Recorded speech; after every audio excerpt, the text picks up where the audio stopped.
ফাজাআল মাখাদু ইলা জিযইন নাখলা। প্রসব বেদনা এতটা কষ্ট, মারিয়ামকে একটা খেজুর গাছের তলায় আশ্রয় নিতে বাধ্য করল। কেন গাছের নিচে দাঁড়ালেন কেন? প্রশ্ন। যেহেতু আপনারা পুরুষ তো সব জিনিস আপনাদেরকে বোঝানো যাবে না, মারা এটা ভালো জানে। প্রসব বেদনা যখন হয় ওরা তখন কোনো জিনিস ধরে নিজেকে শক্তি ভরে রাখে যাতে যন্ত্রণা একটু কম হয়।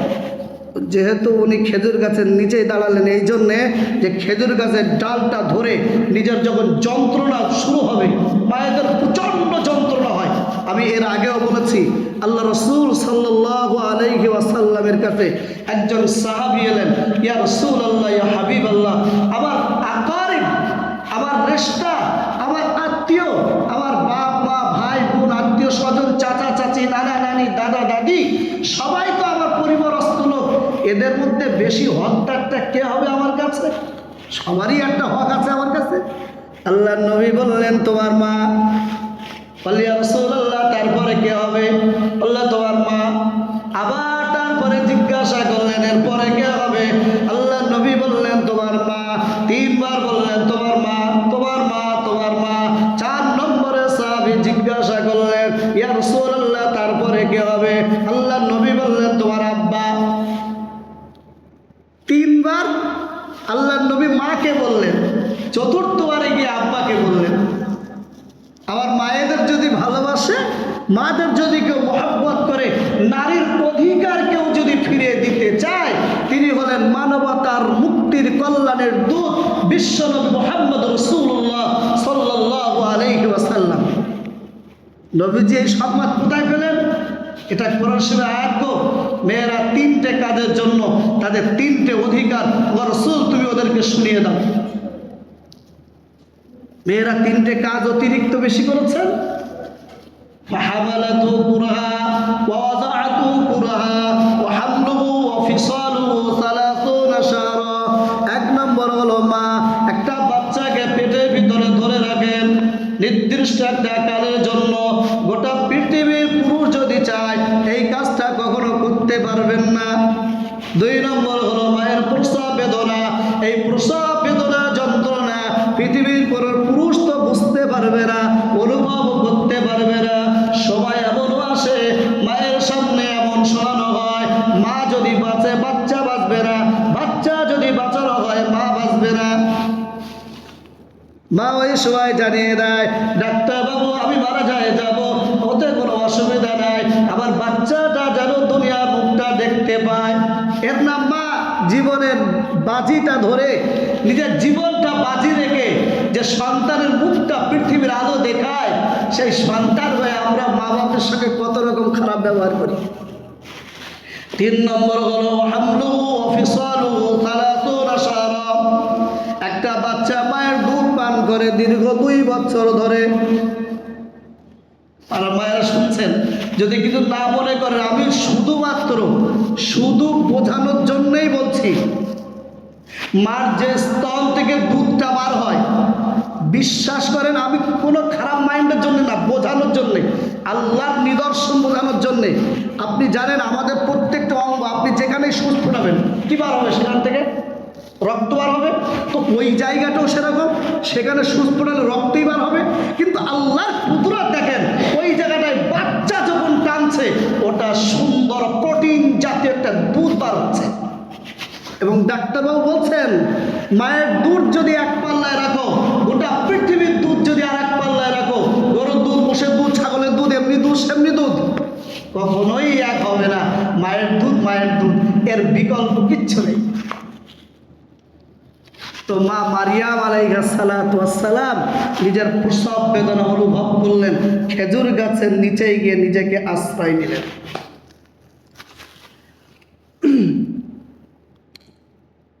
قالت يا ليتني مت قبل هذا وكنت نسيا منسيا।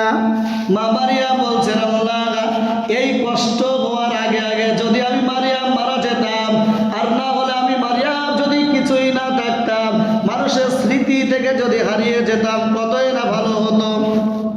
তো মা মারিয়াম আলাইহিস সালাতু ওয়াস সালাম যখন এটা বললেন, সঙ্গে সঙ্গেই আল্লাহ রাব্বুল আলামিন জিবরাইল আলাইহিস সালাতু ওয়াস সালামকে পাঠিয়ে দিলেন। তো জিবরাইল তো একবার এসেছিলেন আগে, তো মা মারিয়াম আলাইহিস সালাম ভয় পেয়ে গিয়েছিলেন, আবার পাঠিয়েছেন। এবার যদি সামনে আসে আবার হয়তো ভয় পেয়ে যাবেন, ওই জন্য উনি আর সামনে এলেন না, ঠিক নিচের থেকে ফানাদাহা মিন তাহতিহা আল্লা তাহজানি কদ জাআলা রাব্বুকি তাহতাকি সারিয়া। ফানাদাহা মিন তাহতিহা, পায়ের নিচের দিক থেকে আওয়াজ আসলো, মারিয়াম। এই নিচের থেকে আওয়াজটা দিলেন, ইনি হলেন জিবরাইল আলাইহিস সালাম। আল্লাহ তাহজানি, ভয় পেওনি। ভয় পাচ্ছেন উনি? দুঃখ করো না মারিয়াম, আল্লাহ তাহজানি, দুঃখ করো না। তবে মারিয়াম, তোমার নিচের দিকে তাকিয়ে দেখো, তোমার নিচে একটা ঝর্ণা আল্লাহ বানিয়ে দিয়েছেন, একটা নহর আল্লাহ বানিয়ে দিয়েছেন, পানি এখান থেকে তুমি পাবে। ওয়াহুজি ইলাইকি বিজিজিন নাখলা, খেজুর গাছের ডালটা ধরে নাড়া দাও। খেজুর গাছের তোলা আছেন তো? মারিয়াম, খেজুর গাছের ডালটা ধরে নাড়া দাও। খেজুর গাছের ডাল নাড়া দিলে উপর থেকে পাকা পাকা খেজুর তোমার কাছে পড়বে। বাচ্চার মাকে প্রোটিন জাতীয় জিনিস খাওয়ানোর জন্য আল্লাহ কোরআন বলছে, ওকে পক্ক খেজুরটা খাওয়া, ভালো খেজুরটা খাওয়াও। এই তো দলিল, কোরআন দলিল দেখছেন তো? গর্ভবতী মা, যে মাটার বাচ্চা হয়েছে, নতুন নতুন মাসে গর্ভ এখন আছে, এই মাকে বেশি বেশি খেজুর খাওয়ানো দরকার, ভালো খেজুর। হ্যাঁ, ওই 1.5 টাকা দামের খেজুর হলে হবে না, ভালো খেজুর তাই খাওয়াতে হবে। এটা প্রোটিন জাতীয় খাবার, বাচ্চার জন্য, মায়ের জন্য। তাহলে নিচেই নহর জারি হয়ে গেল, উপরে খেজুর আছে, গাছটা নাড়া দাও, ওটা খেজুরটা পড়বে। তা পানি আর খেজুর কি করবে সেনে? ফাকুলি অসরবি অকরে আইনা। মারিয়াম, পানি ওখান থেকে তোলো আর খাও, খেজুরটা খাও, পানি ওখান থেকে নাও আর পান করো। অকরে আইনি, আল্লাহ তোমাকে যে সন্তান দিলেন, এই সন্তানটা দেখে নিজের চক্ষুটা জুড়িয়ে নাও। আচ্ছা, যতই পানি পান করুক আর যতই খেজুর খাক আর যতই বাচ্চা দেখুক, কিন্তু মনের ভিতরে যে টেনশনটা হয়ে গেছে, এই টেনশন কি 1 মিনিটে চলে যাবে? ও টেনশন তো টেনশন। এখন টেনশন ভালো হবে কি করে? এই টেনশন না গেলে তো মাথা খারাপ। তো আল্লাহ তাও শিখিয়ে দিচ্ছেন মা মারিয়ামকে, কি বলছেন? فإما ترين من البشر أحدا فقولي إني نذرت للرحمن صوما فلن أكلم اليوم إنسيا। ওগো মারিয়াম, যদি কোনো লোকালয়ের মানুষের সঙ্গে তোমার সাক্ষাৎ হয়, যদি কোনো পুরুষ মানুষ তোমার সামনে চলে আসে, খবরদার ভুল করে ওর সঙ্গে কথা বলবা না, বলবা আমি রোজায় আছি। রোজাদার মানুষটা কথা বলে না, ওটা আমাদের শরীয়তে না। আগে শরীয়তে নিয়ম এরকম ছিল, যিনি রোজা করবেন তিনি কথাও বলবেন না, এটা রোজার একটা নিয়ম। আমাদের যেমন রোজা থাকলে সে খাবে না, পান করবে না, তো ওনাদের ওটাও ছিল। সাথে সাথে এটাও ছিল, যিনি রোজা পালন করবেন উনি আর কথা বলবেন না। যেহেতু মারিয়াম রোজা করছেন, বললে রোজা রেখে দাও, তুই বলবো আমি রোজায় আছি, আমি কারোর সঙ্গে কথা বলবো না। ফাআতাত বিহি কওমাহা তাহমিলুহু, আল্লাহ বান্দে মা মারিয়াম আলাইহিস সালাতু ওয়াস সালাম নবী ঈসা আলাইহিস সালামকে নিয়ে লোকালয়ে ফেরত আসলেন। মুফাসসিররা লিখেছেন, এই যে মা মারিয়াম ফেরত আসলেন কতদিন? 40 দিন। সেদিন ঈসা নবীর বয়স 40 দিন। একটা মহিলা তার বাচ্চা হওয়া থেকে পবিত্র হতে 40 দিন লাগে। এই সময় মায়ের জন্য নামাজ, রোজা, ইবাদত, বন্দেগী আর কিচ্ছু নেই। 40 দিন পরে উনি পাক পবিত্র হবেন, তারপরে গিয়ে উনি আবার নামাজ কালাম যথারীতি যা করার তাই করবেন। তো মারিয়ামের 40 দিন যেহেতু পার হয়ে গেল, উনি ঈসা নবীকে কোলে করে নিয়ে লোকালয়ে ফেরত আসলেন। আচ্ছা, আপনাদের পাড়ায় যদি এরকম হয় যে মেয়েটা বিয়ে করেনি, যার স্বামী নেই, অথচ সেই মেয়েটার একটা দিব্যি বাচ্চা হয়ে গেল জল জ্বলন্ত, সে সেই বাচ্চাটা নিয়ে যদি গ্রামে ফিরে আসে, পাড়ার মানুষও এক জায়গায় হয়ে যাবে না? গোটা পাড়ার মানুষ, মুরব্বী গোছের মানুষ, ছোকরা গোছের মানুষ, মেয়ে মানুষ, ছেলে মানুষ, সবাই মারিয়ামদের বাড়ি এসে হাজির হয়ে গেল। এসে তারা কি বলছে? ইয়া উক্তা হারুন, মা কানা আবুকি ইমরা সাউন ওয়া মা কানাত উম্মুকি বাগিয়া। ও হারুনের বোন, মানে মারিয়ামের ভাইয়ের নাম হারুন, তাই পরিচয় বলছেন ইয়া উক্তা হারুন, হে হারুনের বোন, মা কানা আবুকি, তোমার বাপ তো এমন খারাপ মানুষ ছিল না, তোমার আব্বা তো বাইতুল মুকাদ্দাসের ইমাম সাহেব ছিল, আর তোমার মা তো কোনো অপরাধীর সঙ্গে যুক্ত নয়। এমন মা বাপের বেটি হয়ে কাজটা করলে কিভাবে? মারিয়াম করেছে, আল্লাহ দিয়েছেন, আল্লাহ শিখিয়ে দিয়েছে না কথা বলবে না, কথা বলবেন আল্লাহর বান্দি। কথা যখন বলে না, পাড়ার মানুষ বারে বারে চাপ দেয়, মারিয়াম কথা বলো। আল্লাহ রাব্বুল আলামিন বললেন মারিয়াম ফাআশারাত ইলাইহি, ঈসা নবীর দিকে ইশারাটা করে দাও। ঈসা নবীর বয়স তখন কত? 40 দিন।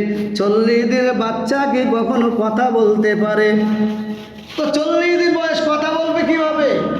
ফাআশারাত ইলাইহি ক্বালু কাইফা নুকাল্লিমু মান কানা ফিল মাহদি সাবিয়া। ওরা বলল, ওগো মারিয়াম তুমি কি পাগল হয়ে গেছো? তোমার কোলে যে বাচ্চাটি আছে এতে একটি শিশু বাচ্চা, এ তো কথা বলতে পারে না, এই বাচ্চার সঙ্গে আমরা কথা বলবো কিভাবে? আল্লাহ পাক এরকম বাচ্চা আরো বানিয়েছিলেন। বাচ্চা কি কথা বলতে পারে? সঙ্গে সঙ্গে ঈসা আলাইহিস সালাম বলে উঠলেন ইন্নী আব্দুল্লাহ আতানিয়াল কিতাবা ওয়া জাআলানি নাবিয়্যা আইনামা কুনতু ওয়া জাআলানি মুবারাকান আইনামা কুনতু ওয়া আওসানি বিস সালাতি ওয়াজ যাকাহ মা দুমতু হাইয়্যা ওয়া বাররাম বিওয়ালিদি ওয়ালাম ইয়াজআলনি জাব্বারান শাকিয়্যা ওয়াসসালামু আলাইয়া ইয়াওমা বুলিদতু ওয়া ইয়াওমা আমুতু ওয়া ইয়াওমা উবআসু হাইয়্যা যালিকা ঈসা ইবনু মারইয়াম। এত বড় লম্বা চওড়া বক্তব্য দিলেন। শোনো, ইন্নী আব্দুল্লাহ, আমি হলাম আল্লাহর বান্দা। এইখান থেকে একটা জিনিস নিরসন হয়, যারা আমাদের ইসাই ভাইয়েরা, খ্রিস্টান ভাইয়েরা বলেন যে ঈসা নবী আল্লাহর বেটা, অথচ ঈসা নবী নিজেই বলছেন ইন্নী আব্দুল্লাহ, আমি হলাম আল্লাহর বান্দা, আল্লাহর দাস, আল্লাহর দাসত্ব করার জন্য এসেছি, ছেলে না, ছেলের পরিচয় দেয়নি। আব্দুল শব্দের অর্থ আলাদা আর ছেলে হওয়া শব্দের অর্থ আলাদা। আব্দুল মানে দাস, আব্দুল মানে চাকর, আব্দুল মানে সার্ভেন্ট। সে ছেলে হতে পারে না, সে কাজের লোক, সে কাজ করতে এসেছে। এখানে ইন্নী আব্দুল্লাহ, আমি হলাম আল্লাহর বান্দা, আমি তো আল্লাহর নবী। সুতরাং আমাকে যারা কথা বলবে কিয়ামতের দিন আল্লাহ জিজ্ঞাসা করবেন, ওগো নবী ঈসা, মানুষেরা তোমাকে খোদা ছেড়ে বলতো, ওরা তাসলিসে খোদা মানে, তিনটে খোদা মানে। ওরা বলে মারিয়াম খোদার স্ত্রী, খোদা হলে খোদা, মারিয়াম খোদার স্ত্রী, ঈসা নবী হলো খোদার বেটা, তিনজনা মিলে হলো একটা আল্লাহ। নাউজুবিল্লাহ, তিনজনা মিলে নাকি একটা আল্লাহ। তো ঈসা আলাইহিস সালাম বললেন আমি আল্লাহ বান্দা, ওয়া জাআলানি নাবিয়্যা, আমি ঈসা আল্লাহর পক্ষ থেকে নবুয়ত পাবো, আমি নবী হব। আল্লাহ আমার জন্য বারাকাত রেখেছেন, আমি ঈসা যেখানেই থাকি না কেন, ওয়া আওসানি বিস সালাহ, আমার আল্লাহ আমার জন্য নামাজের হুকুমটা দিয়েছেন। জাতিকে শোনাচ্ছেন, জাতির মানুষেরা আমি নবী হব, তো আল্লাহ আমার কাছে নামাজের হুকুমটা দিয়েছেন, নামাজ পড়তে হবে গো। ওয়াসানি বিস সালাতি ওয়াজ যাকাহ মা দুমতু হাইয়্যা, যতদিন আমি বেঁচে থাকব ততদিন আমার জন্য নামাজ পড়া লাগবে, ততদিন আমার জন্য যাকাত দেওয়া লাগবে। এরপরে পরিচয় এসে বললেন যালিকা ঈসা ইবনু মারইয়াম, পরিচয়টা শুনে নাও, আমার কোনো বাপ নেই, কিন্তু বাপ হলে ছেলে বলতো না। আমাদের দেশীয় নিয়ম কি, সবার পরিচয় জিজ্ঞাসা করলে আগে জিজ্ঞেস করে তোমার নাম কি, পরেই জিজ্ঞেস করবে তোমার বাপের নাম কি। আজ পর্যন্ত পৃথিবীতে এরকম কেউ জিজ্ঞেস করেনি তোর নাম কি, পরেই বলবে তোর মার নাম কি। বলেছে কেউ? কি বলে? তোমার নাম কি, পরের প্রশ্ন তোমার আব্বার নাম কি। এই তো নিয়ম নাকি? তো ঈসা আলাইহিস সালাম বললেন যালিকা ঈসা ইবনু মারইয়াম, বাপের নাম না, বাপ নেই তো। আল্লাহ পাক আমাকে মা দিয়ে বানিয়েছেন, আমার কোনো বাপ নেই, কিন্তু এটা আল্লাহর নিদর্শন। আল্লাহ গোটা পৃথিবীর মানুষকে দেখাবেন আমি আল্লাহ চাইলে সব পারি, বিনা বাপেও পারি, বাপ থেকেও পারি, না থেকেও পারি, যাওয়ার মন চাবে যাদের, ওদের বাপ মা সব থাকবে, ছেলেগুলো হবে না, হাট করে বানিয়ে রাখবে, মন খারাপ করলে হবে না। আল্লাহ রাব্বুল আলামিন আমাদের সকলকে ইয়ার প্রতি আমল করার তৌফিক দান করুন। আমিন। ওয়া আখিরু দাওয়ানা আলহামদুলিল্লাহি রাব্বিল আলামিন।